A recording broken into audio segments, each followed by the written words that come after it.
The hunger ട്രാവലറിന്റെ പുതിയൊരു വീഡിയോയിലേക്ക് എല്ലാവർക്കും സ്വാഗതം. എല്ലാവരും സുഖമായിട്ടിരിക്കണമെന്ന് വിചാരിക്കുന്നു. അപ്പോൾ ഇന്ന് ഞാൻ വന്നിരിക്കുന്നത് ഒരു പുതിയ സ്നാക്സ് റെസിപ്പിയുമായിട്ടാണ്. പുതിയതല്ല, പണ്ട് കാലങ്ങളിൽ നമുക്ക് വീട്ടിലെ അമ്മമാരെ ഉണ്ടാക്കി തന്നിരുന്ന ഒരു പലഹാരമായിട്ടാണ് വന്നിരിക്കുന്നത്.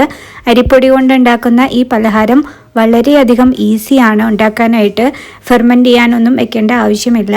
അപ്പോൾ കൂടുതലൊന്നും പറയുന്നില്ല, വേഗം തന്നെ നമുക്ക് റെസിപ്പി നോക്കാം.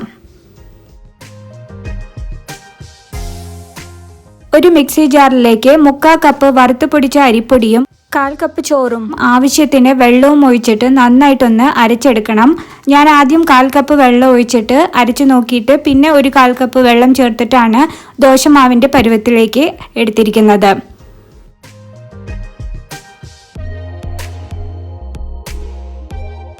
ഇനി ഒരു സോസ് പാനിൽ 150 ഗ്രാം ശർക്കരയും 1/4 കപ്പ് വെള്ളം കൂടെ ഒഴിച്ചിട്ട് അതൊന്ന് ഉരുക്കിയെടുക്കുന്നുണ്ട്.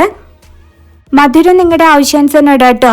എന്താണെന്ന് വെച്ചാൽ ഞാനിവിടെ ചായയുടെ കൂടെ കഴിക്കാനായതുകൊണ്ട് മധുരം ഇത്തിരി കുറച്ചിട്ടാണ് ഇട്ടിരിക്കുന്നത്. കൂടുതൽ വേണം എന്നുള്ളവർക്ക് അങ്ങനെ ഇടാം. അപ്പോൾ ഇതാ ഉരുക്കിയെടുത്തിട്ടുണ്ട്. ഇത് ഇനി നമ്മളുടെ കലക്കി വെച്ചിരിക്കുന്ന അരിമാവിലേക്ക് അരിച്ചൊഴിക്കുകയാണ് ചെയ്യുന്നത്.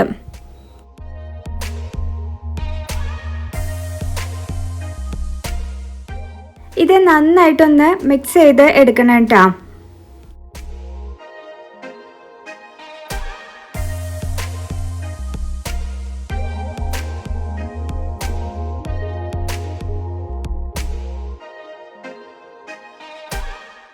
ഇനി മാവിലേക്ക് ചേർക്കാനായിട്ട് കുറച്ച് തേങ്ങാക്കൊത്തും ഉള്ളിയും കൂടെ ഒന്ന് വാട്ടിയെടുക്കണം. അപ്പോൾ 2 സ്പൂൺ നെയ്യ് ചൂടാക്കാൻ വെക്കുക. അതിലേക്ക് ചൂടായിട്ട് വരുമ്പോൾ നമ്മളുടെ തേങ്ങാക്കൊത്തുണ്ടല്ലോ, അത് ഒരു 1.5 ടേബിൾ സ്പൂണ് ഞാനിവിടെ അരിഞ്ഞ് റെഡിയാക്കി വെച്ചിട്ടുണ്ട്. അത് ഇതിലേക്ക് ഇട്ട് കൊടുക്കുക. അത് ബ്രൗൺ കളർ ആവാൻ തുടങ്ങുമ്പോൾ ഇതിലേക്ക് ഒരു 3 ചെറിയുള്ളി ചെറുതായിട്ട് അരിഞ്ഞിട്ടുള്ളതും കൂടെ ചേർത്ത് കൊടുക്കുക. എന്നിട്ട് ഇത് രണ്ടും കൂടിയിട്ട് നന്നായിട്ട് ബ്രൗൺ കളർ ആവണം. അതുവരെ ഒന്ന് വഴറ്റിയെടുക്കണം.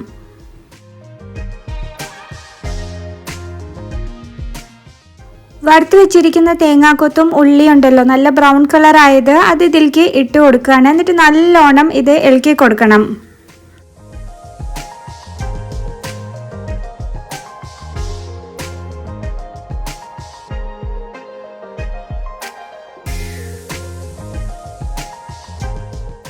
ഇനി ഇതിലേക്ക് 1 നുള്ള് ജീരകവും 1 നുള്ള് ഏലക്ക പൊടിച്ചതും ഇട്ട് കൊടുക്കുക.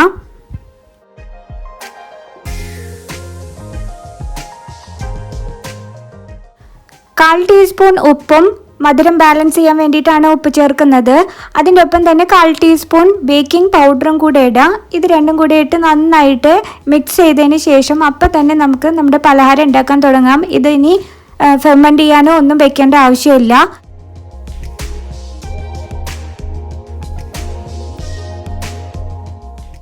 ഇനി ഒരു ചീനച്ചട്ടി ചൂടാക്കാൻ വെക്കുകയാണ്. ചീനച്ചട്ടിയിലാണ് ഉണ്ടാക്കിയെടുക്കുന്നത്. അതിലേക്ക് 2 സ്പൂൺ നെയ്യ് ഒഴിക്കുകയാണ്. നെയ്യിൽ ഉണ്ടാക്കുന്നതാണ് ഏറ്റവും ടേസ്റ്റായിട്ട് എനിക്ക് തോന്നിയത്. നിങ്ങൾക്ക് വെളിച്ചെണ്ണയുടെ ടേസ്റ്റ് ഇഷ്ടമാണെങ്കിൽ വെളിച്ചെണ്ണയിലും ഉണ്ടാക്കി നോക്കാം. ഞാൻ രണ്ടിലും ഉണ്ടാക്കി നോക്കി, വെളിച്ചെണ്ണയിലും നെയ്യിലും ഇട്ട് ഉണ്ടാക്കി നോക്കി. അപ്പോൾ എനിക്ക് കൂടുതൽ ഇഷ്ടമായത് നെയ്യ് ഒഴിച്ചിട്ട് ഉണ്ടാക്കുന്നതാണ്. അപ്പോൾ ഈ നെയ്യ് ചൂടായിട്ട് വരുമ്പോൾ നമ്മൾ ഈ നമ്മുടെ മാവിന്ന് ഒരു 2 തവി എടുത്തിട്ട് ഇതിലേക്ക് ഒഴിച്ചു കൊടുക്കുക. അതിന് ശേഷം അതൊന്ന് അങ്ങനെ വല്ലാണ്ട് പരത്തണ്ട, ചെറുതായിട്ടൊന്ന് പരത്തുക. കാരണം ഇത് കട്ടിയിലാണ് നമുക്ക് കിട്ടേണ്ടത് ഈ പലഹാരം. അതിന് ശേഷം ഇതൊന്ന് മൂടി വെച്ചിട്ട് വേവിച്ചെടുക്കണം.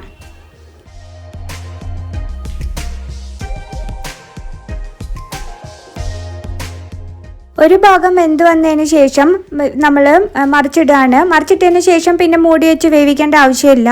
എന്നിട്ട് ആ ഭാഗം കൂടി ചെറുതായിട്ടൊന്ന് മൊരിയിച്ചെടുത്ത് കഴിഞ്ഞാൽ നമ്മളുടെ അടിപൊളി നാടൻ പലഹാരം റെഡിയായി. ഇത് ഒരെണ്ണം കഴിച്ചാൽ വീണ്ടും വീണ്ടും നമുക്ക് കഴിച്ചുകൊണ്ടിരിക്കാൻ തോന്നും. അപ്പോൾ ഈ വീഡിയോ എല്ലാവർക്കും ഇഷ്ടമായെന്ന് ഞാൻ വിചാരിക്കുന്നു. ഈ റെസിപ്പി എല്ലാവരും ഒന്ന് ട്രൈ ചെയ്ത് നോക്കിയിട്ട് നിങ്ങളുടെ അഭിപ്രായങ്ങൾ കമൻറ്റ് വഴി ഞങ്ങളൊന്ന് അറിയിക്കണേ.